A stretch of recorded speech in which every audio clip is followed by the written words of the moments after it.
Hello everyone. So now we will discuss about tympanoplasty. In last lecture,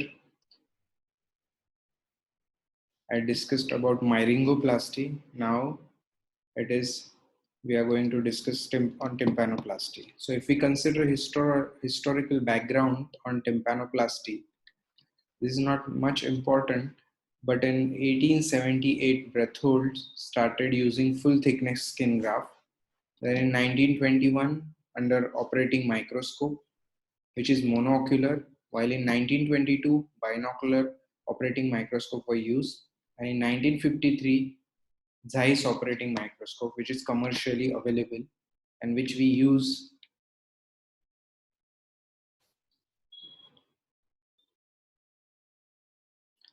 Now, what is the definition of tympanoplasty? It is a repair of tympanic membrane with inspection of middle ear and possible ossicular chain reconstruction. As in previous lecture, I have told you tympanoplasty is different from myringoplasty. Type 1 tympanoplasty is different from myringoplasty. So what are the aims of tympanoplasty? Why we are studying, why we are more about myringoplasty, tympanoplasty?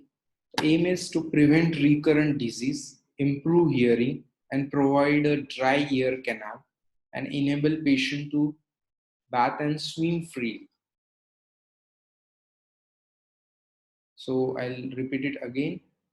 Type 1 tympanoplasty, we inspect the middle ear and ossicular chain is inspected, while in myringoplasty, it is repair of tympanic membrane without inspecting of middle ear or ossicular chain. Now in this tympanoplasty, who are the candidates of tympanoplasty?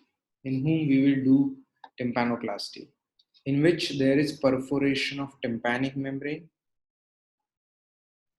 Cholesteatoma or other lesion may be involving tympanic membrane or tympanic cavity. Now, resolved otorrhea, preferably no eustachian tube dysfunction, are our preferable candidates, and where there is no active ear discharge. If there is active ear discharge, that means the ear is wet. In such cases, there is chances of failure, there is chances of infection. So in such cases, we don't prefer. We give medications, antibiotic, let the ear dry, and then we will do tympanoplasty. Who are the poor candidates? Where there are multiple failed attempts. Poor eustachian tube dysfunction. Those who are chronic smoker. Systemic diseases such as diabetes mellitus and steroid. What is tympanoplasty common material used? It is the same material used in myringoplasty. Those are temporalis fascia, perichondrium or cartilage, periosteum, fat, vein, dura mater. So here you can see is the human skull. This you can see temporomandibular joint. Just behind that there is an external auditory canal. And this is the temporalis muscle. This temporalis muscle from temporal infratemporal fossa, and it is inserted over mandible. So over this temporalis muscle there is a fascia which we use. So that's what temporalis fascia means. So this is the external auditory canal, as you see, and behind here we give incision or here, and the temporalis fascia is all around. So we can harvest it. Now, what are the approaches? In previous lecture, as I have told you, approaches and technique, they are the same for here. Transcanal, that is endomeatal, post-auricular, behind the pinna, endoral, that is the incision which extend between the tragus and the helix, root of helix. Now, tympanoplasty is divided into 5 types by Ulstin. We call it as Ulstin classification, type 1, 2, 3, 4, and 5. So what is type 1 tympanoplasty? Type 1 tympanoplasty, where there is a ossicular chain is intact. In this diagram you can see, this is the malleus, this one is incus, this one is stapes. So stapes, incus, and malleus. So that is simple tympanoplasty, where we use the tympanic membrane, we use the temporalis fascia or other graft material. We inspect the ossicular chain, but ossicular chain is intact. So we just put a graft material, nothing else. That is type 1 tympanoplasty. What is type 2 tympanoplasty? Here, incus is intact and stapes also intact. Okay, so this you can see malleus, this is incus, this is stapes. Incus is intact, stapes is intact, but the malleus, if you can see, that is eroded. Okay, so we put a graft onto incus. That's why the name is incudopexy. Okay, so as if we are fixing a graft to an incus, so it is known as incudopexy. So that is type 2 tympanoplasty, where malleus remnant is there. So graft is over on malleus remnant and incus, mainly on incus. So that's why he called it as incudopexy. That is type 2.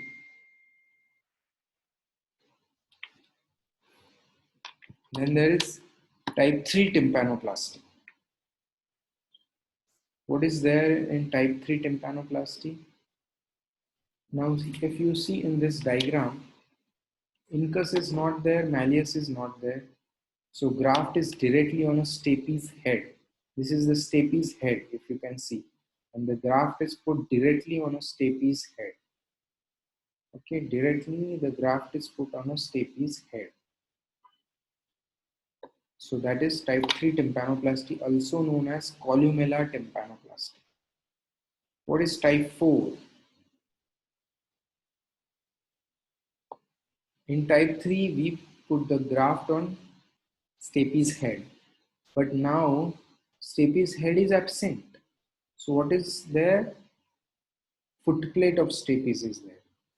If you can see, this is a stapes head and this is the footplate.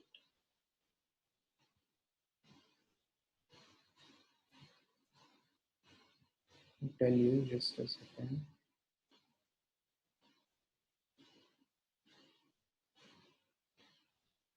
See, this is how ossicular chain looks like.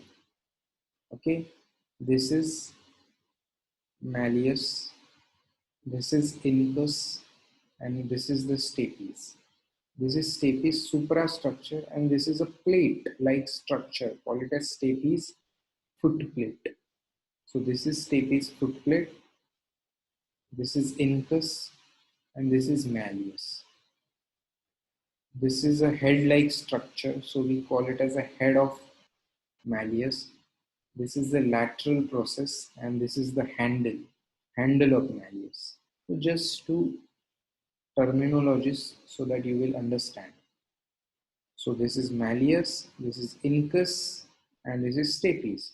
This is stapes suprastructure, and this is a footplate, plate-like structure. So see, when malleus, incus, stapes, all three are present, we do type 1 tympanoplasty. When malleus is eroded, but incus is intact, we put a graft over a incus and remnant of malleus. That is called as incudopexy. In type 3, when malleus, incus are eroded, we put a graft over stapes suprastructure or stapes head. That is type 3, columellar tympanoplasty. Type 4 is what? When we put a graft over stapes footplate.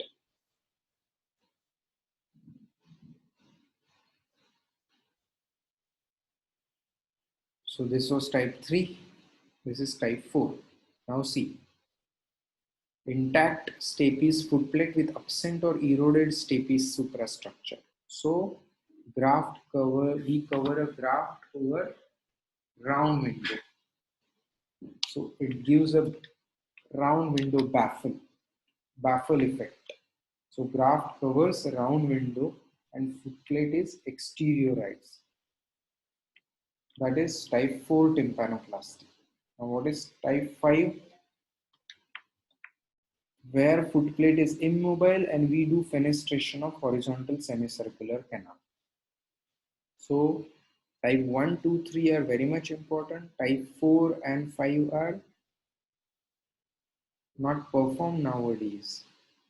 So these were the type 1, 2, 3, 4. So I'll revise it again. Type 1, intact ossicular chain, simple tympanoplasty, we put a graft. If we don't inspect the ossicular chain, it becomes myringoplasty. We inspect ossicular chain is intact. That is type 1 tympanoplasty. Type 2, where incus is intact, stapes is intact, malleus is eroded. Erosion means what? Malleus, because of some disease or some pathological process, the incus is eroded. It is vanished, degraded. So this is the only malleus head is there. So incus is present. So we put a graft over incus, and that's why incudopexy. Type 3, as I have told you, over a stapes head, columellar tympanoplasty. Type 4, as I have told you, baffle effect, footplate is exteriorized and we cover a round window. And type 5, fenestration. So as discussed previously, there are techniques, underlay and overlay. You know what is underlay and overlay, which I have discussed in detail in previous lecture. This is diagrammatic representation. We elevate the tympanomeatal flap. We put a graft under tympanomeatal or annulus, that is underlay, which becomes a medial. While overlay, we put a graft over remnant. That is, we elevate the tympanomeatal flap with the squamous epithelium and we put a graft. So underlay technique is for smaller perforation or posterior central perforation, while overlay technique is for marginal or anterior perforation. See, again to revise it, overlay technique, we give incision, we elevate tympanomeatal flap with the squamous epithelium. That is a squamous layer. So here you can see fibrous and endothelial layer remnant. We put a graft over it and we repose it. What are the complications of tympanoplasty? So in an exam, they will ask you, what are the complications of tympanoplasty? So graft rejection, tympanoplasty failure, there can be cholesteatoma, there can be dysgeusia. What is dysgeusia means? What? Altered taste. Why? So because while doing this surgery, there is a chorda tympani nerve.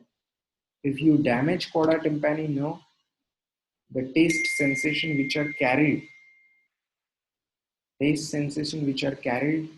those are cut off. So you get altered taste sensation or blunting of taste sensation. Then there can be lateralization of the graft, there can be vertigo or rarely facial nerve injury. Facial nerve injury can happen during tympanoplasty. Facial nerve injury is very common while mastodectomy. So as this is the ossicular chain anatomically, malleus, incus and stapes. This is the head of malleus.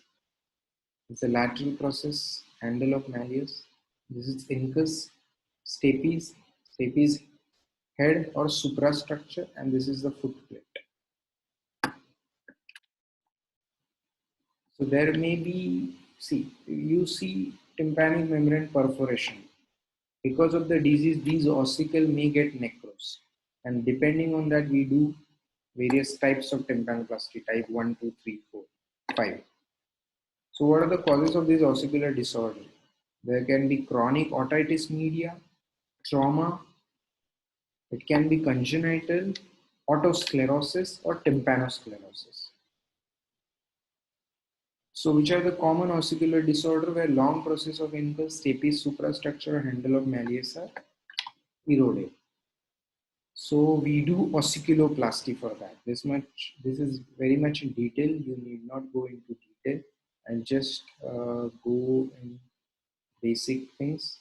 So ossicular graft or implant is what we use. We use homologous ossicle or synthetic implants. Why this is important? Because they will ask you in just exams or practicals which are the ossicle graft you know. So I'll just tell you in detail. See, if this is a stapes suprastructure, this is incus. If there is erosion, what we use? Bone patty with fibrin. Bone patty means what? When you drill, there are particles of the bone. That we call it as bone patty. We use a fibrin glue and then we connect like this. Sometimes we use prosthesis.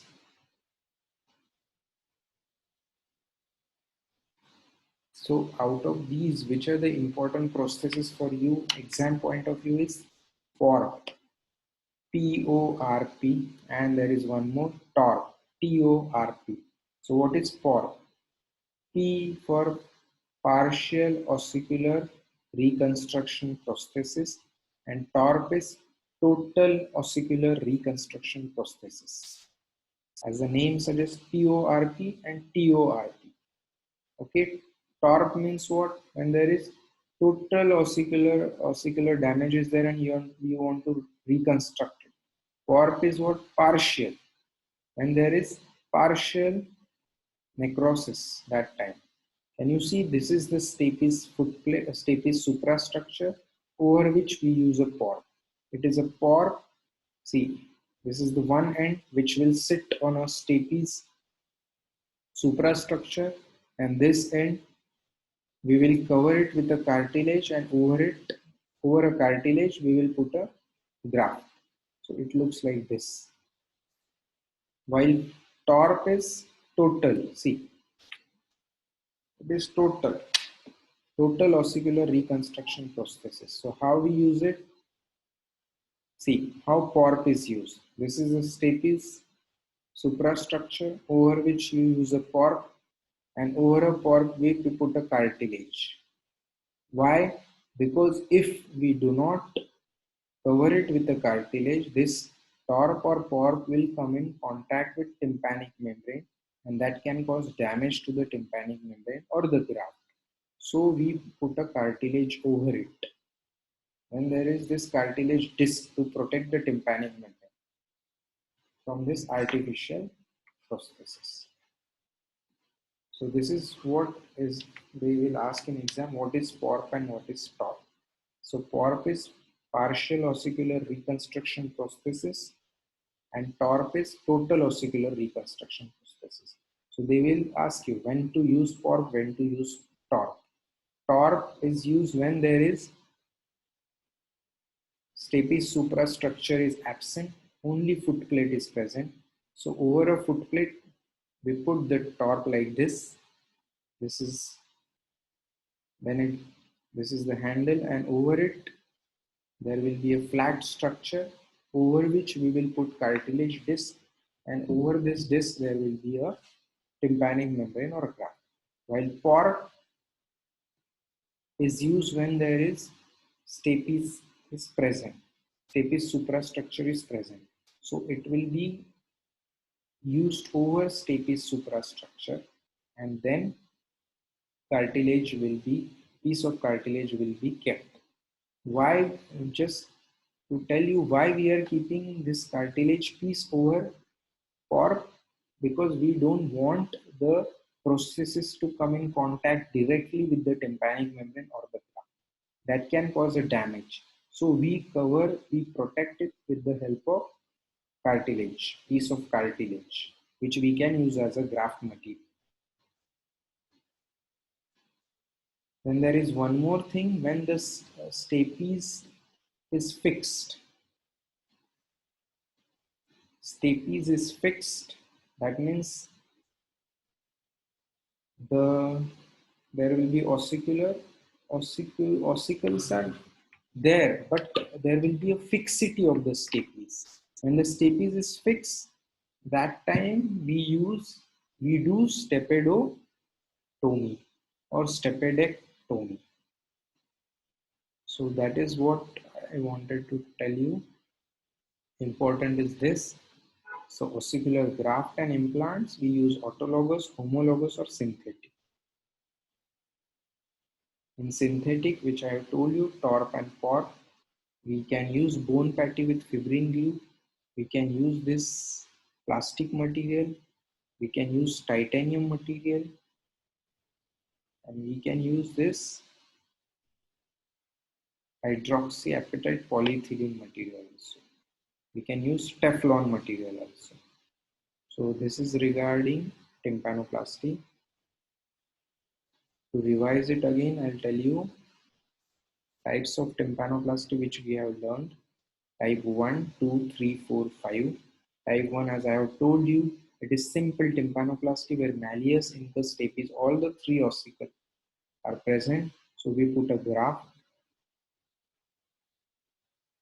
Type 2, where malleus is eroded, incus and stapes are present. Means incus and stapes are intact. So we put a graft over incus. So it is incudopexy and remnant of malleus also. Type 3, where malleus incus are not present, they are eroded or they are diseased. So we put a graft over stapes head or stapes suprastructure, that is columella. Type 4, where only stapes foot plate is present. So we do a baffle. What is baffle? We foot plate is exteriorized and we cover the round window. So we are giving a baffle effect. And type 5, fenestration. In case of immobile, approaches as I told you, endoral, postoral, and endomeatal. And what are the technique? Underlay or overlay technique, which I have discussed. So this is regarding tympanoplasty. Then which we have learned about ossicles, ossiculoplasties, and TORP and PORP, which are very important. TORP and PORPs are very important. Then we will, in next lecture, we will learn about mastoidectomy. Okay.